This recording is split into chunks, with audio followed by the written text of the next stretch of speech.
खुश रहने का सबसे 10 आसान तरीका। खुश रहने का सबसे आसान तरीका क्या है? हमें लगता है कि खुश रहने के लिए कुछ खास तरह के हालात होने चाहिए, तभी हम खुश रह सकते हैं। सद्गुरु से 10 टिप्स जाने जिनकी मदद से हम आनंद पा सकते हैं। हम जीवन में जो भी करते हैं, खुशी पाने के लिए करते हैं, लेकिन दुर्भाग्य से खुश रहना काफी मुश्किल काम लगता है। हमें लगता है कि खुश रहने के लिए कुछ खास तरह के हालात होने चाहिए, तभी हम खुश रह सकते हैं। लेकिन ऐसा नहीं है। सद्गुरु बता रहे हैं कुछ आसान से नुस्खे जिन्हें अपनाकर हर हाल में हम खुश रह सकते हैं। सद्गुरु, जब आप बुनियादी रूप से खुश होते हैं, जब आपको खुश रहने के लिए कुछ करना नहीं पड़ता, तो आपके जीवन के हर आयाम में बदलाव आ जाएगा। आपके अनुभवों में और खुद को व्यक्त करने के तरीकों में बदलाव आ जाएगा। आपको पूरी दुनिया बदली हुई लगेगी।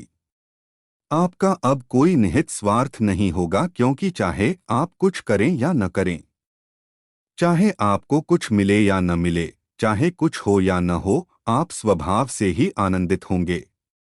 जब आप अपने स्वभाव से ही खुश होते हैं, तो आप जो भी करेंगे वह बिल्कुल अलग स्तर पर होगा। एक खुशहाल जीवन के लिए 10 साधन। एक, ध्यान रखें कि खुश रहना आपकी बुनियादी जिम्मेदारी है। किसी इंसान की पहली और सबसे महत्वपूर्ण जिम्मेदारी एक खुशमिजाज प्राणी होने की है। खुश रहना जीवन का चरम पहलू नहीं है, यह जीवन का बुनियादी पहलू है। अगर आप खुश नहीं हैं, तो आप अपने जीवन में क्या कर सकते हैं? एक बार आप खुश हों, तभी दूसरी महान संभावनाएं खुलती हैं। चाहे आप जो भी करें, आप अपने अंदरूनी गुणों को ही विस्तार देते हैं और जगाते हैं। चाहे आप इस बात को पसंद करें या नहीं, हकीकत यही है।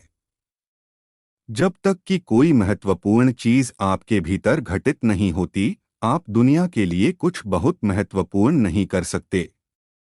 इसलिए अगर आप दुनिया के बारे में चिंतित हैं, तो पहली चीज आपको यह करनी चाहिए कि खुद को एक खुशमिजाज प्राणी में रूपांतरित करें।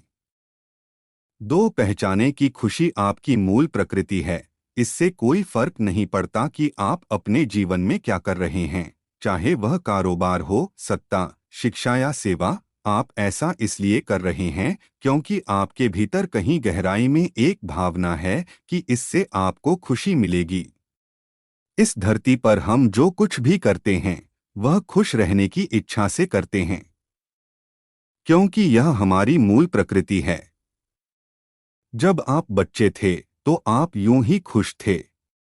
वही आपकी प्रकृति है।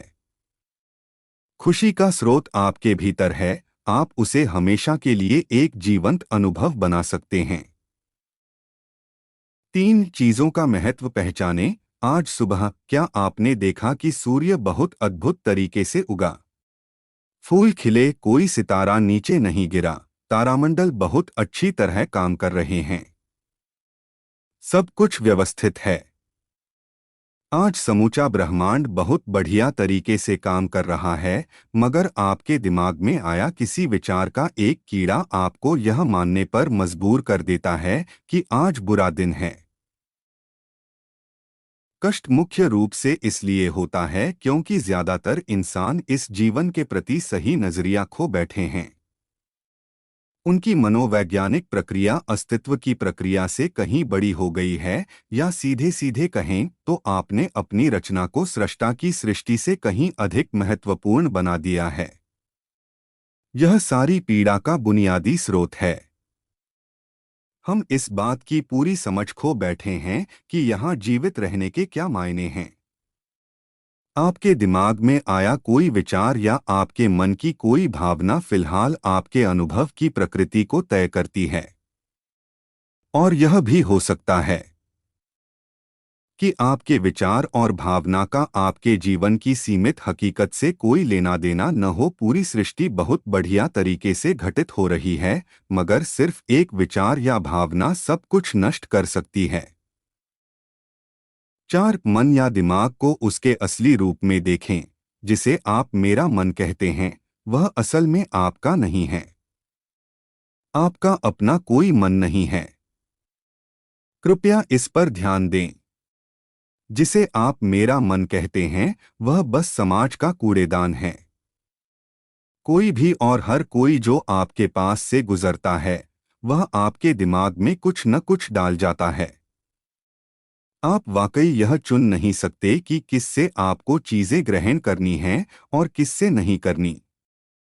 अगर आप कहते हैं मुझे यह व्यक्ति पसंद नहीं है तो आप किसी भी और से ज्यादा उस इंसान से ग्रहण करेंगे। आपके पास कोई चारा नहीं है।